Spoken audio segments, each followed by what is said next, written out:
dinosaurios en la tele presenta.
¿Qué tal? Buenas tardes tengan todos ustedes, buenas tardes, mi querido Vic, buenas tardes, Camarón. Buenas tardes, Polo. ¿Cómo se encuentran? Yo con frío. Está haciendo frío, está haciendo mucho aire aquí. Les digo en la mañana que ya parece febrero, y le digo, bueno, pues hay que cambiarle ya también. En lugar de ser enero, vamos a ponerle febrero y después ponemos enero. Así va, ya ahorita que todo el mundo quiere cambiarle, vamos a cambiarle todo. No manches. Pero bueno, estamos aquí para recordar pues, cosas de la televisión mexicana. Y yo les iba a proponer que si podíamos, podemos hablar pues de cuando ustedes empezaron, ¿en qué año entraste tú, Camarena, a la Televisa? Yo llegué en 1972, Polo. 72, casi en la fusión, ¿no? La fusión fue en 73, creo. La fusión fue el 8 de enero de 1973 y yo llegué en mayo del 72. Oye, ¿y cuál fue tu primera impresión al estar trabajando en Televisa? No, la verdad es que me impresionó mucho conocer en persona a las gentes que yo había visto en la televisión, pues sí me impactó.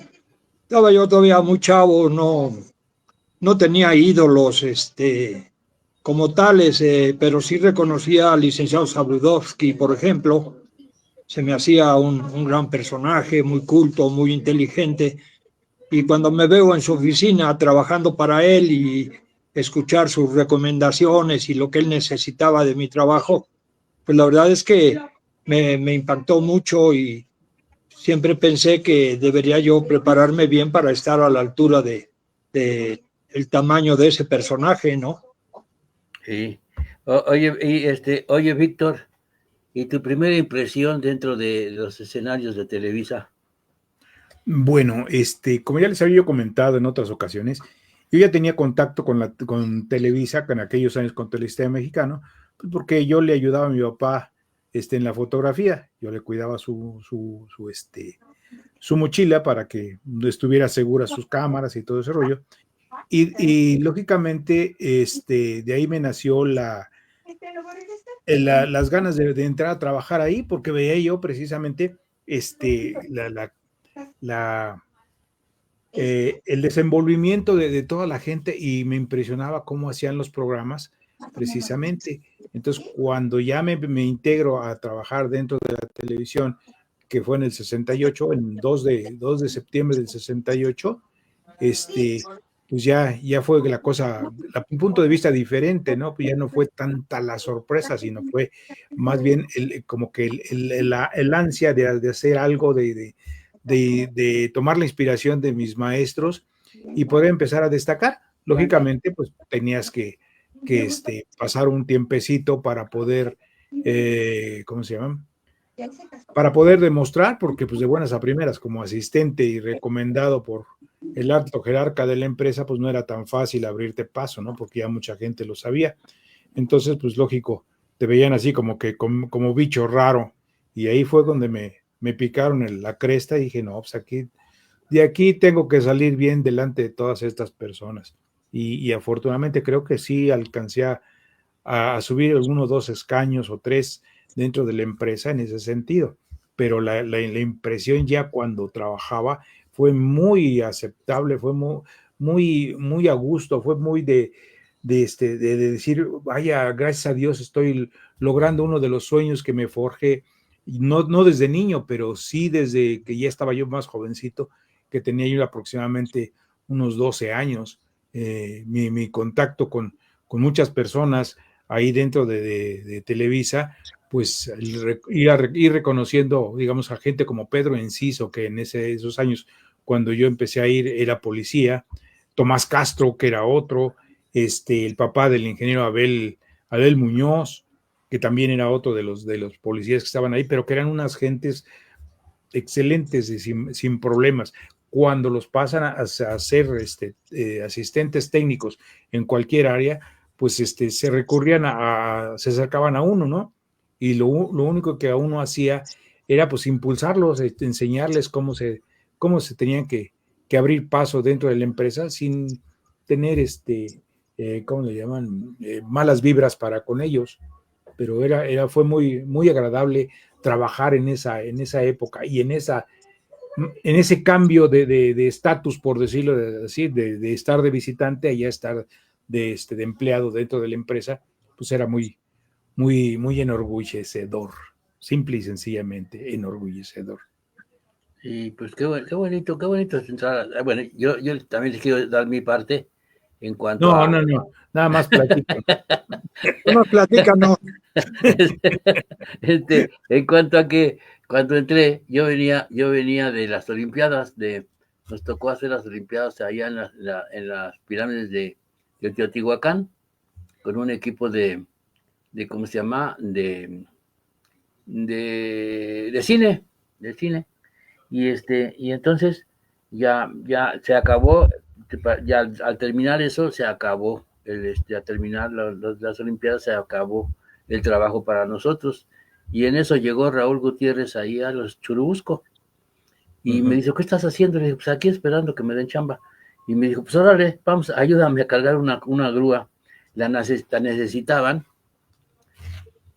porque iba a salir al aire Canal 8, en un programa que se llamaba Confrontación, en donde se confrontaba un artista nuevo con uno viejo, ¿no? Y así confrontaban así a gente. Y estaba bueno el programa, entonces, pues querían una grúa para hacer los números musicales, porque confrontaban también a los artistas, cantantes y todo. Ponían a cantar a uno en una parte, después cantaba el otro, sin premiar a nadie, ¿no? Nada más era una confrontación. Con entrevistas que hacía, me acuerdo que en ese tiempo creo que los hacía Nelson Vargas y no teníamos todavía mucho, ¿cómo te diré? Mucho elenco, no, pero fíjate, habían conseguido que fuera, por ejemplo, Marga López, no Marga López, Libertad Lamarque se había confrontado, ¿sabes con quién? Con el flaco Guzmán, en actuación. Hermano de Magda Guzmán, ¿te acuerdas del flaco Guzmán? Sí, cómo no, sí. Y entonces era un chavito, yo me acuerdo, y lo confrontaron con ella, ¿no? De a ver quién hacía, y los juntaron a hacer un pequeño sketch, ¿no? Y bueno, pues todo eso a mí me pareció de maravilla, dije, creo que caí en blandito, ya no me quise salir de ahí, me gustó, pero fíjate que hay una magia en esto, no sé ustedes qué les parezca, pero una vez Héctor Cervera me dijo, dice, fíjate que no todo mundo se queda en la televisión, se queda la que está destinada a estar en la televisión, porque si no la propia televisión te vomita. Así me dijo Héctor Cervera. Y le digo, ¿pero por qué, señor? Dice, porque fíjate que mucha gente viene, los mandan a estudiar hasta a sus papás hasta Europa, Estados Unidos, los que tienen posibilidades, y regresan con un anhelo de voy a trabajar en la televisión o en este rollo. Y si cuando llegan acá se dan cuenta de que es otro rollo, hay que esperarse, mientras maquillan a los artistas, o sea, hay muchas cosas en las que no, como que no, y entonces empieza esa gente a desesperarse y decir, no, yo no quiero eso. Se tardan mucho, ahora hacen una toma y toma 21, toma 24, toma 100, ¿no? O sea, hasta que queda la toma, imagínate. Entonces se desesperan y la propia televisión se encarga de expulsarlos. Y es muy difícil para que la gente entienda esto. Y le dije, pues yo creo que sí. ¿Ustedes cómo entendieron esto de la televisión? Cuando, o sea, porque quiero saber, igual que me pasó a mí, yo dije, de aquí soy y de aquí ya no me muevo. ¿No, Camarón? Lo que pasa es que te vas haciendo adicto a la adrenalina, Polo. Ajá. Yo, por ejemplo, mi trabajo empezó en edición de noticieros. El noticiero importante de la televisión era 24 horas. Lo dirigía Arturo Vega Almada. Y no, desde las 9 de la noche empezaba todo el mundo a correr y a gritar y la nota del reportero X no estaba lista y con esa abría el noticiero. Toda esa adrenalina que se iba acumulando te hace pensar que ese es tu lugar, que estás listo para soportar esa presión. Y como decías antes, hay mucha gente que no está preparada para eso. Necesitan un trabajo más tranquilo, donde no haya gritos, donde no haya mentadas de madre. Y cuando el noticiero... Sobre todo... todo mundo tranquilo, ¿no? Ya pasó todo, la mentada de madre se olvidó, los gritos ya no existían, porque ya estábamos al aire. Algunas veces tuve que correr de edición con... les recuerdo que en esos tiempos todavía los camarógrafos de noticias utilizaban cámaras de cine. Los editores editábamos película. Y entonces había notas donde desde el máster Arturo Vega me llamaba y me decía, Camarón, necesito esta nota, ponle cola al principio y cola al final. La cola era un logo de 24 horas que se ponía al final y el principio era una cola de película velada amarilla que le pegábamos para que a la hora de montarla en el proyector pues se viera desde el principio la imagen. Le poníamos marcas, a veces le quemábamos con un cigarro una parte para que se sincronizara con el audio que mandábamos aparte. En fin, era una experiencia que te hacía reaccionar sí o sí. Y si no lo hacías, no durabas mucho tiempo, ¿no? Porque o tú mismo te alejabas o la gente te diría, esto no es para ti, güey, tú necesitas un trabajo de oficina donde entres a las 9 y salgas a las 4 de la tarde. Aquí, a veces terminábamos después del noticiero, había que desarmar el noticiero, todas las notas que pegábamos en una gran bobina de 3,000 pies, teníamos que recuperar toda esa imagen y dejarla como había sido en original. No había ningún sistema para hacerlo. De hecho, junto con Arturo Velázquez, uno de mis compañeros, nos encargamos de hacer unas hojas para poder numerar las notas que habían entrado en el noticiero y poder descargarlas finalmente y dejarlas en su rollo como si nadie las hubiera tocado. Todos los cuadros de película tienen un número. Y entonces nos teníamos que basar en ese número para acomodarlas, ¿no? Porque si no lo hacíamos así, cuando alguien iba a utilizar esa película nuevamente para algún otro noticiero, pues tenía muchos brincos. Entonces teníamos que dejarla como fue filmada por el camarógrafo. Las circunstancias después allí conocí a Fernando Maciel, que fue el que me invitó a trabajar en Televisa, a Gonzalo Salas, a Antonio Bustamante, que eran los jefes del departamento, a Felipe Torres, y a gente muy valiosa que trabajaba ahí.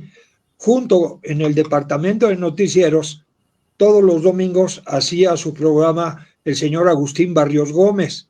que hacía un programa muy interesante para la televisión, y lo hacían ahí en edición de noticieros, y era una manera de aprender también cómo trabajaban ellos, porque era comentarios de celebridades.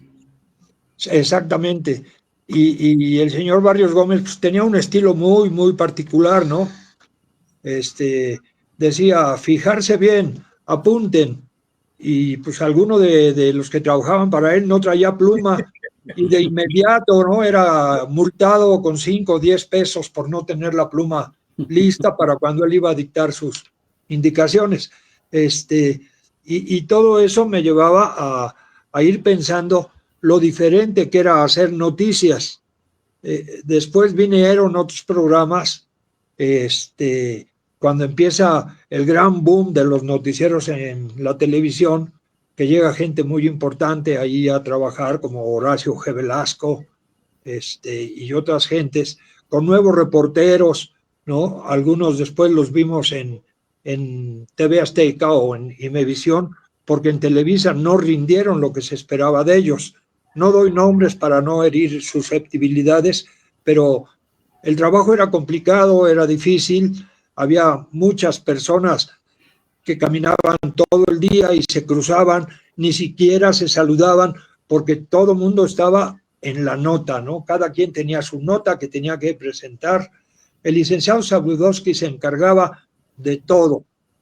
Tenía un señor, el señor Dapilleta, que él escribía el guión del noticiero bajo las indicaciones del licenciado Zabludovsky, y solamente se separaban de la oficina del licenciado Zabludovsky. Había una ventanita de madera donde él abría y de ahí hablaba con el señor Urdapilleta, y yo siempre en esos inicios yo estaba dentro de la oficina del licenciado Zabludovsky.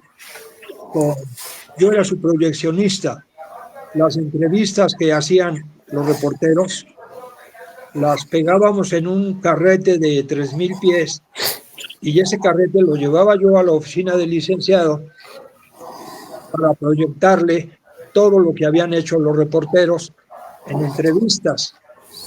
Y el licenciado hacía su chamba y como 10 chambas más al mismo tiempo, ¿no? Hablaba por teléfono, le firmaba la nota al reportero, le daba indicaciones a otro reportero de cómo quería la nota, corrígelo, esto está mal, esto ponlo antes, esto bájalo para después. En fin, era todo un show ver al licenciado Zabludovsky trabajar, para que al final del rollo me dijera: de la primera entrevista quiero esto y esto, de la segunda lo cortas aquí, le pones esto. En fin, yo, con lo que había visto de Barrios Gómez, de siempre tener una pluma, pues tenía mi pluma para apuntar todo lo que me decía el licenciado Zabludovsky y no cometer errores, ¿no? Sí. La primera vez que yo llegué ahí, que no llevaba pluma, me dio las indicaciones, y a la hora de editar todas las entrevistas que yo tenía, y en esta que me dijo, chingada, creo que esto no era, y me ponía a recordar todo lo que me había dicho para poder hacer una buena edición. El único editor que podía editar sin indicaciones del licenciado era Antonio Bustamante, su jefe de edición de noticieros.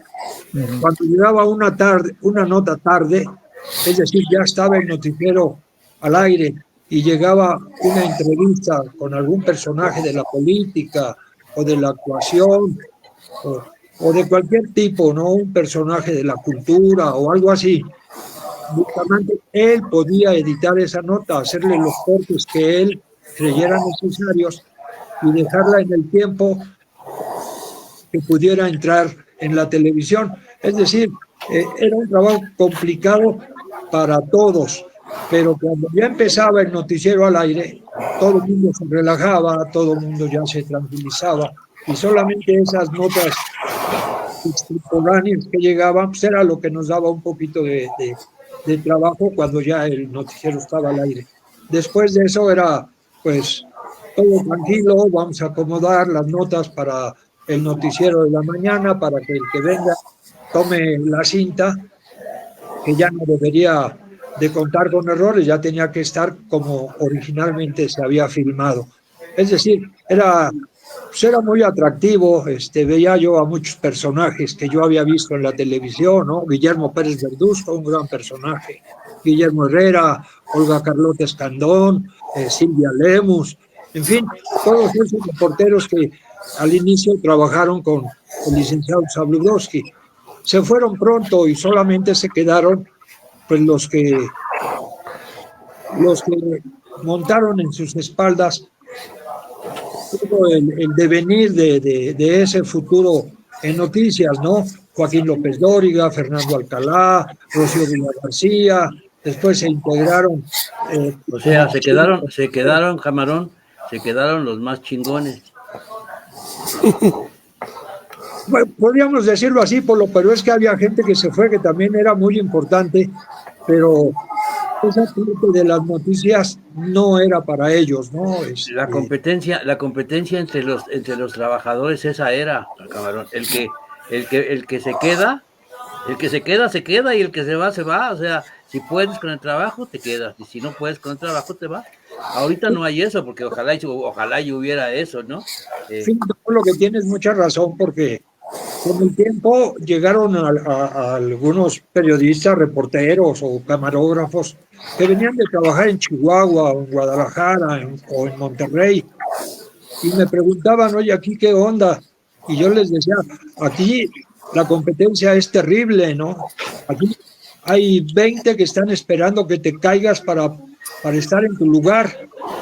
Y me decía, no, es que en Monterrey pues solamente éramos 3 camarógrafos, y yo decía, pues aquí somos 25, ¿no? Y todos están esperando una oportunidad para trabajar con los mejores reporteros, para llegar a la graduación final, que decíamos que era como un doctorado, salir a trabajar con el licenciado Zabludovsky, ¿no? Era lo máximo para el camarógrafo, poder salir ya con los grandes reporteros, ¿no? Los que mencionaba, Abraham Zabludovsky, Filipe Amat, Ana Cristina Peláez, Rita Ganem, Fernando Alcalá, a veces Félix Cortés Camarillo, que él era más dirigente del noticiero que reportero, pero era un gran periodista también, y los escuchabas hablar y tenías que aprender cuando estabas fuera, ¿no?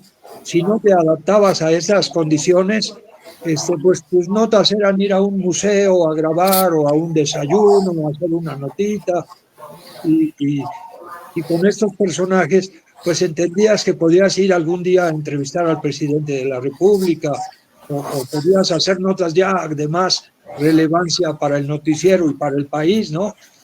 Y escuchar al licenciado Zabludovsky era muy educativo, no te enseñaban a aprender, ¿no?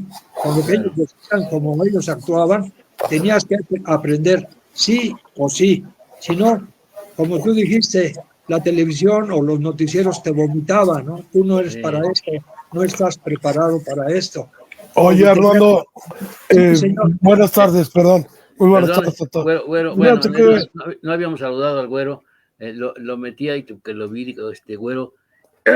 Fíjate que Armando te iba a comentar que nosotros en el argot o en el relajo, como lo quieres decir, catalogábamos a los ingenieros por el color de perillero, y en tu caso, por lo que estoy escuchando, hay que catalogarlos a ustedes por el color de la pluma que traían para apuntar lo que te pedían. Entonces, esa es la forma de catalogarlos.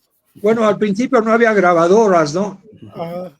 Entonces el reportero tenía que ir apuntando a la antigüita, ¿no? Lo que escuchaba en la conferencia de prensa o el discurso de algún funcionario, tenía que anotar las frases más importantes para después poderlas editar y ponerlas en la nota. Después ya vinieron las grabadoras y el reportero pues ya no escribía tanto, ya ponía su grabadora en la bocina o cerca del que estaba hablando para tener todo el audio y poder recuperar de ahí lo que se había dicho, porque el licenciado Zabludovsky no aceptaba por ningún motivo que escribieras algo que no hubieras escuchado o que no tuvieras grabado, ¿no? No se valía el de me contaron, el señor dijo esto. el primo de un amigo me dijo esto. No, no, había que tener la versión original de lo que se dijo. Pero fíjate que ahí está lo admirable de tu chamba, que al estar escuchando al mismo tiempo que el reportero, tú ya estabas armando tus imágenes que te iban a servir para lo que estaban diciendo, vamos. Oye, Eso, pero yo en un momento es admirable. le quiero preguntar al camarón, ¿te dictaba un insert o un byte? No, todavía no existía eso, Polo. En película no se podía hacer eso, no se podía regresar. Eso nació mucho después, ¿no? De hecho, les comento cómo era. Llegaba yo a una conferencia de prensa y el director de comunicación social de la empresa o de la secretaría de lo que se trataba entregaba el discurso del funcionario. Y sobre el discurso del funcionario, el reportero subrayaba lo que él creía importante de destacar. Porque como usábamos película, no podíamos de un tiro terminar con la película, ¿no? El carrete de 400 pies nos duraba 11 minutos. El de 100 pies nos duraba 3 minutos. El de 100 pies duraba 3, 4 minutos más o menos. Entonces, como era película, no podíamos de un tiro grabar todo. Eso nace cuando ya viene el video y el reportero se le facilita mucho y nos decía, graba todo. ¿No? Se perdían solo unos segunditos en el cambio de cassette y se grababa todo. Los camarógrafos que teníamos ya un poco de experiencia y habíamos aprendido un poco, ese discurso que nos daban, nosotros subrayábamos lo que creíamos que era importante. Y cuando el reportero nos veía, nos preguntaba, ¿qué grabaste? Y le enseñábamos ese discurso escrito ya subrayado. Alguna vez alguna compañera me dijo, ay cabrón, le atinaste, esta es la nota. Pero eso era producto de que uno ya había cubierto muchas notas y uno ya sabía dónde venía lo importante, ¿no? A lo demás le llamábamos paja. Oye, le iba a preguntar a Víctor, ¿cómo se arma la nota? ¿Cómo se arma la nota ya en tus tiempos en el de video, ya cuando había videotape? ¿Cómo armabas una nota? Por ejemplo, a mí, yo te voy a decir rápido así, por ejemplo, me decían, este texto se lo dejas este texto que era imagen, más que nada, imágenes de pues un muestreo, ¿cómo le llaman? Una visualización, ¿no? De todo este rollo, y a los 30 segundos metes este insert. Ese era lo que a mí me pedían. ¿Así te lo pedían a ti? ¿O cómo claro, te lo pedían? Sí, es más, cuando salíamos a grabar también con cámara, que ya afortunadamente para mí era cámara de video, y la máquina, la famosísima máquina BPR-20, que todos ustedes lo van a recordar, bien bonito y bien lindo, pesadí, nada pesada ni nada que se acaban las pilas rápido. Entonces hacíamos primero las entradas del comentarista, o hacíamos la entrevista y posteriormente hacíamos los aspectos. Entonces ya conforme lo que habían dicho, el reportero decía,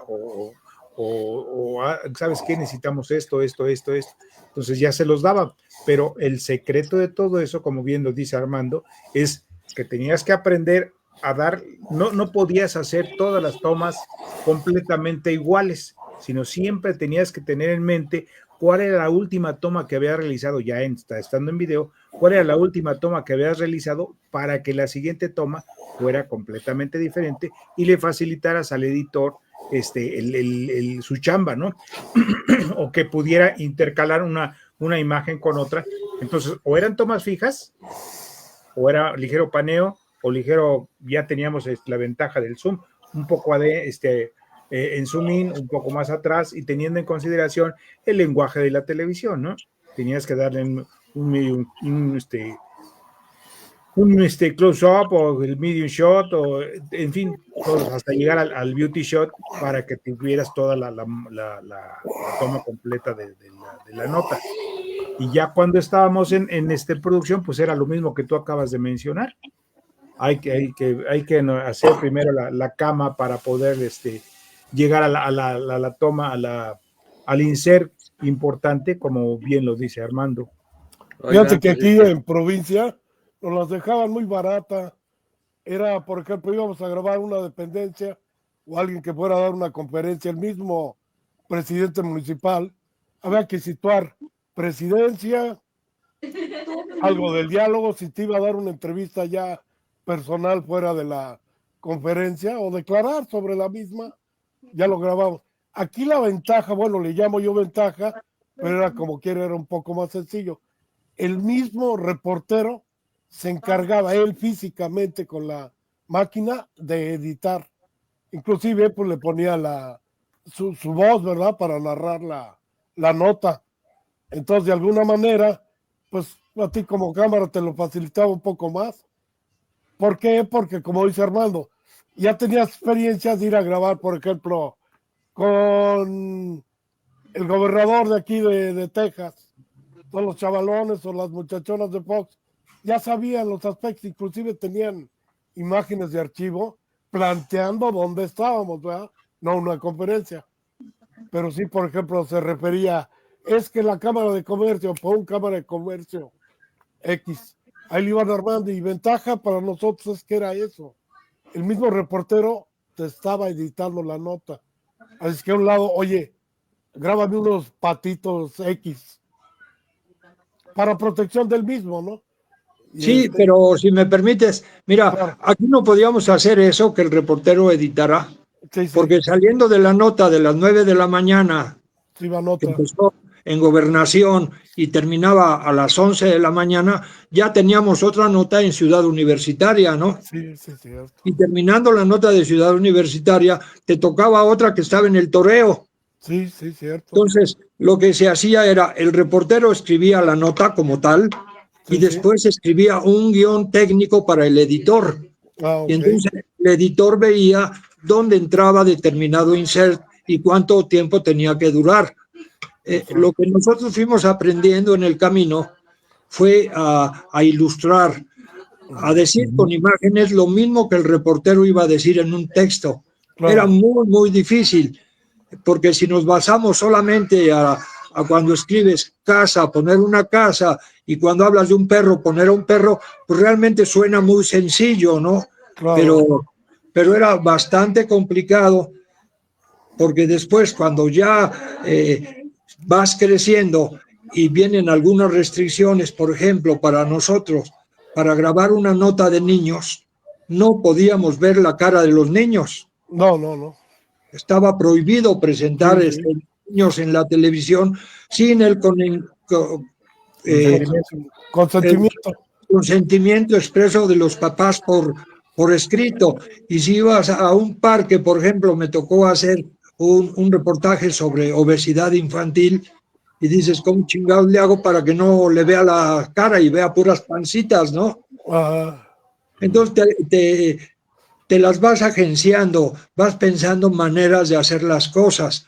Y como decía uno de mis compañeros, cuando se te dificulte, haz un mountain shot, pues sí, que se vea un montón de personas ahí. Oye, y la edecán de la que hablaban, pues ahí estaba, güey, ya pasó, ¿no?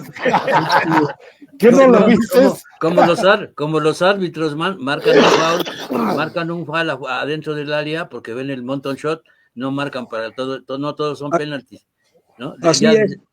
hay que marcarle. ¿Sabes cuáles eran fáciles? Bueno, siento yo para mí, las famosas notas de color que le llamaban, nos íbamos a ver fugas, calles en mal estado y declaraciones, obviamente tú conseguías, porque eso ya no te mandaban ni con reportero, ya nada más te decían, oye, ¿sabes qué? Échame la mano con una de color, te vas a ir aquí al aeropuerto de Laredo, está complicado llegar porque hay muchos hoyos, se están arreglando en la calle Bulana por una fuga de agua, en fin. Para mí, eso, que ya te digo, ya no ibas con reportero, pero pues estaba muy sencillo porque pues, tenías que sacar imágenes de lo obvio, ¿verdad? Tubería rota, borbotón de agua. En fin, ahí le vas echando. Entonces, Oigan, Pues Eso se está muy padre facilitaba la mucho. plática, pero ¿saben qué? Se nos terminó el tiempo. Vamos a ver si es posible a las 4:15, 4:30, hacer el siguiente desafío. A ver si me pueden preparar algo o nos podemos preparar algo que de cómo nace la nota y cómo se debe de entregar la nota, ¿no? Va. 4:15, ¿no, Vic? Gracias, Prudencia. Buenas tardes. Guillermo Cuellar. Saludos, chavos. Un abrazo para el camarón. Pues gracias. Saludos, Vic. Saludos, Polo. Órale, gracias y nos vemos.